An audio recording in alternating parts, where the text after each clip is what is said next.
बातमी पुण्यातून आहे। पुण्यामध्ये भाजप विरोधात राष्ट्रवादी आक्रमक झाली आहे। मुरलीधर मोहोळ अजित पवारांमुळेच लोकसभेमध्ये आलेत।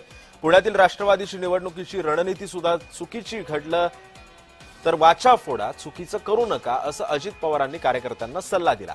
राष्ट्रवादीचे नेते सदानंद शेट्टी यांनी ही माहिती दिली आहे। दरम्यान या बैठकीमध्ये नेमकं काय काय घडलंय याबाबत राष्ट्रवादीचे नेते सदानंद शेट्टी यांच्याशी बातचीत केली। आमचे प्रतिनिधी रोहन कदम यांनी।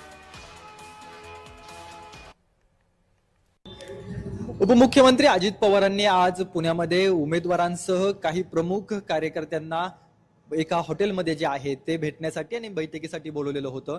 नेमका अजित पवारांची या सगळ्या दरम्यानची काय रणनीती आहे, अजित पवारांनी काय या सगळ्या गुप्त बैठकांमध्ये सांगितलेलं आहे, मीटिंगमध्ये सांगितलेलं आहे, हे जाणून आपण घेणार आहोत। आपल्यासोबत राष्ट्रवादीचे नेते सदानंद शेट्टी आहेत। नेमकं काय घडलंय आज बैठकीमध्ये, कारण का चर्चा सगळी शहरामध्ये सुरू आहे की अजित पवार काहीतरी नवीन स्ट्रॅटेजी ऐकतायत।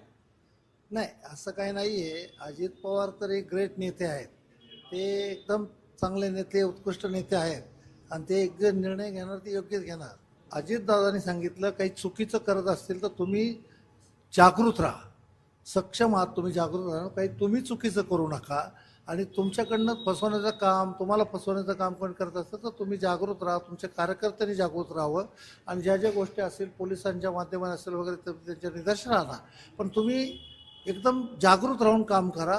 कोणाच्या टीकेला कुठल्या हे करताना आपण बरोबर विकासाच्या कामाच्या मुद्द्यावर जे आपण विकास करतो त्या विकासाच्या कामाच्या मुद्द्यावर आपण जनतेच्या पुढे जा आणि विकासाचा मुद्दा जनतेला आवडतो, त्यामुळे आपण विकासाच्या मुद्द्यावर जा। कॅमेरा पर्सन दीप मिश्रासह रोहन कदम, जय महाराष्ट्र न्यूज, पुणे। कारण मुरलीधर मोहोळ अजित पवारांमुळेच लोकसभेमध्ये आलेत असा थेट दावा जो आहे तो सदानंद शेट्टी यांनी केला। पुण्यातील राष्ट्रवादी निवडणुकीची रणनीती सुद्धा ठरलेली आहे। अजित पवारांनी कार्यकर्त्यांना सल्ला सुद्धा दिला, त्यामुळे आता हा सल्ला आगामी निवडणुकीमध्ये किती फायद्याचा ठरतोय हे सुद्धा पाहणं महत्त्वाचं ठरणार आहे।